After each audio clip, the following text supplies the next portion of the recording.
Okay, over to you, Jasmine. Thanks. All right, I'm honored to introduce our next speaker, Harald Hess. For the sake of time, I will just let Harald tell us all about himself. Okay, thank you. It's a real pleasure to be invited to present a collection of my experiences that happen to form, my own career trajectory that sort of goes from physics and over time, eventually to biology. Like many, I got interested in science sort of early, maybe in middle school. And the setting of this was, in a small town down in central Illinois.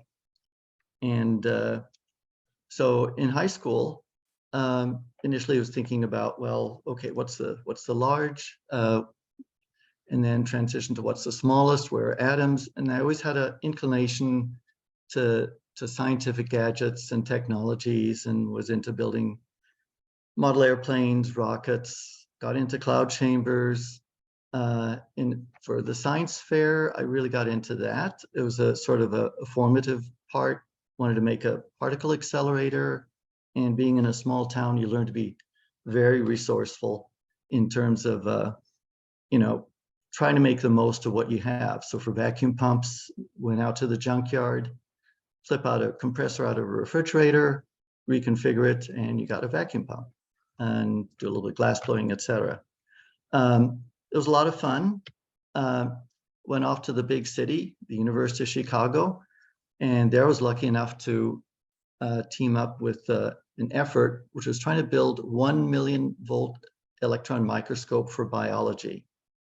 This was very much ahead of its time. It was actually an exciting time because at the same time, Albert Crew was imaging individual atoms. These were the first individual high Z atoms which were seen, and actually movies were made. And I thought, well, this is fantastic, getting down to the smallest quantum of real things in a way. From there, moved on, grad school, initially interested in particle physics. That was sort of a little bit too large of a scale. I was more interested in tabletop type things, so I gravitated toward low temperature physics, and always like extremes. So getting fundamentally cold was cool, so to speak. Learned about a lot of different things, microwave electronics. The focus was on disordered systems like glasses. And for some reason, to me, this really wasn't fully satisfying or had a sense of fundamentalness of physics. So in postdoc, I went to the other extreme, trying to find what is the world's simplest system, and was lucky enough to join an effort at MIT looking at the hydrogen atom. And there the idea was, can you collect hydrogen atoms, not molecules, cool them to make a Bose condensate, essentially getting the lowest temperature altogether. An initial attempt totally failed. It was sort of clueless where this could go after that. Sort of felt like, my postdocs collapsed. But in desperation, you come up with new ideas, and sort of went off to formulate a direction for the field, and had a good start on it, but decided in the end, I can't really stay in the field, and left it. And it was painful, but I decided I would go to Bell Labs. And so now here, once starting off essentially in a new field and not knowing exactly what that is, that was uncomfortable. But at the environment at the time, people were looking into scanning probe microscopy, like scanning tunneling microscopes. They had just seen atoms this way. And superconductors, high TC superconductors were all the rage at the time too. So I thought, well, maybe I evaporate electrons from a tip into a material and at low temperatures. And so I went off and developed low temperature probe microscopy. And I had a great run of that at Bell Labs, developing scanning tunneling microscopes, doing spectroscopy on vortices, seeing them with magnetic probes, even imaging things with single electron probes. I mean, beauty of Bell Labs, you just have a lot of wonderful people around, and you sort of leverage on their skill. One example of that, final example from Bell Labs, was this fellow here, my good friend Eric Betzik, he was imaging subdiffractive images with a near field microscope. These are like first images of molecules, individual molecules taken by him. And we decided to team up and look at quantum wells at low temperatures. You know, they glow, there's some broad spectral stuff. And when we looked at detail, we could see the individual atomic-like spectra of individual centers in here, the quantum constituents of it. Gets sort of spread out in this Z direction by looking at spectra. Now, Bell Labs was entering the real world. It was no longer a monopoly, and relevance of the technology and the science was really, pressing on us. Essentially, the message was, well, you're a bunch of smart scientists. Why can't you drive the technology to make AT&T or later on Lucent, a very good company? And so I ended up really taking all of this to heart and trying to develop instrumentation to check parameters of quantum well lasers, or even looked at spectroscopy of fruit, which was part of a business unit where we were selling cash registers essentially to grocery stores. And they had a problem with scanning barcodes on fruit because they don't exist. So maybe there are other ways to gather the data, but cool challenges there. But in the end, I decided, okay, I better leave. And this again was very painful transition. Had a lot of success. I could have gone to university, but decided, no, the real challenge wasn't necessarily in trying to do small measurements, nanoscale. The big thing was the mega, the large scale, or the giga. There are millions of transistors. And I thought, well, I really need to get into that space, take that to heart, and really understand it. And so went into industry, initially the hard disk drive industry, developed interferometers to sort of really scan it very fast. It was like the coolest, fastest, fundamentally best instrument, but no customer wanted to buy it. So I really had to learn myself what it means to understand the concept of customer. This was, again, a little bit, gut wrenching, but, it's an important lesson to learn.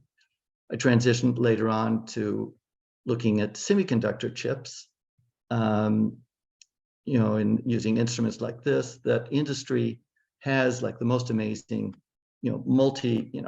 tens or hundreds of $1 million worth of instruments, that can do this kind of high-speed, large-scale imaging. But for some reason, there are in some cases where the research direction and the market direction just didn't feel quite satisfying me, and I had a yearning to get back to the basics. And so basically I decided to drop out from industry altogether. And my friend, Eric Betzik, sort of was in a similar situation. So you could say, well, misery loves company. So we got together, tried to figure out new research directions, met with other friends, considered all sorts of possibilities, refrigeration. And over in Tallahassee, we met a person who just happened to talk about certain blinking fluorescent proteins. And for us, a light went off. This is very similar to if you go up and down the spectral axis, that looks like a blinking molecule. And we thought, hey, here's a way to get subdiffractive resolution.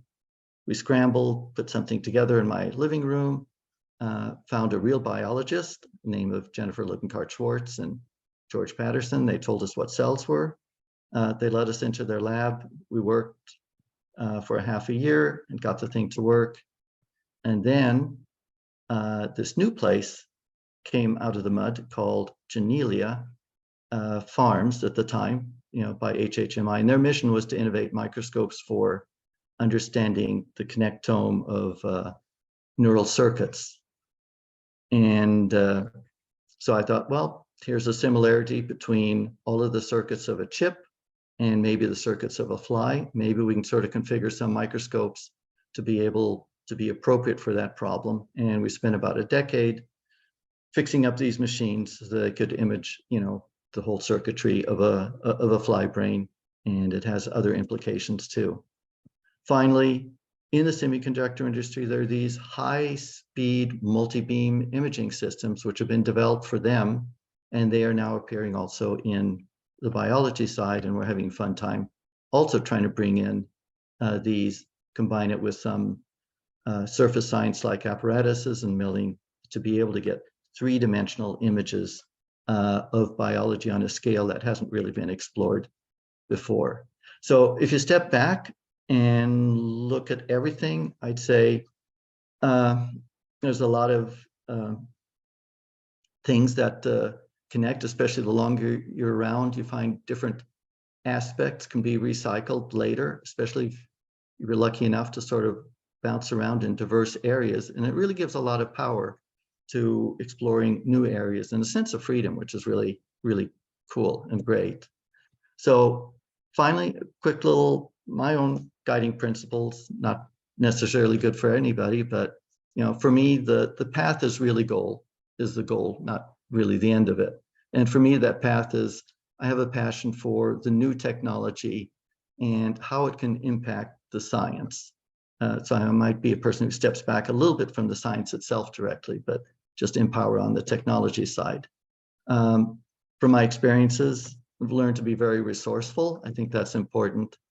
And it's great to seek out very diverse experiences. I mean, I usually tended to shy away from the next obvious step and then try to take something a little bit radically different. And again, it can be very stressful to do that, but in the end, it's really empowering. So don't let other goals deflect. Sometimes security or other things can get in the way. Sometimes that's important. That's not necessarily a fully global principle. I tend to agonize a lot about meaning and relevance. And for me, I've been lucky enough to have a lot of dots to connect to. And I consider myself super lucky to be able to live this. As a scientist, we're really, really privileged to be able to do what we love to do. Not many people have that. And finally, I just want to say a lot of these things that I do or we do, it's really shared. A lot of people have visions of trying to understand, do microscopy with electron microscopes or other new microscopes, for decades or maybe even centuries. So we're part of a big group, and it's a pleasure to be part of it. So thanks.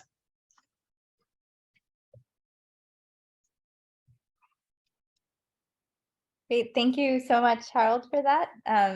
Really inspiring talk. I think Shri had a question that she wanted to ask, so I will pass it on to her. Thank you so much, Harold. I mean, Thank you. That was a relentlessly inspiring talk. I am trying to gather my thoughts. You mentioned so much of the theme of the talk to me seemed to be a brave choice to leave the familiar and pursue the unfamiliar. And you had a great many points about elaborating on this on your last slide, but I wonder if you would tell us a little bit more about the loss of community that comes from leaving the familiar and how you kept some core community intact as you move through these different communities. Yeah, I could say some of that's luck. I mean, when you do leave things and venture off into new areas, there's nothing guaranteed. In many cases, there could have been a good chance that we might not have been able to come up. I mean, I was lucky with the Eric to be able to land on my feet again.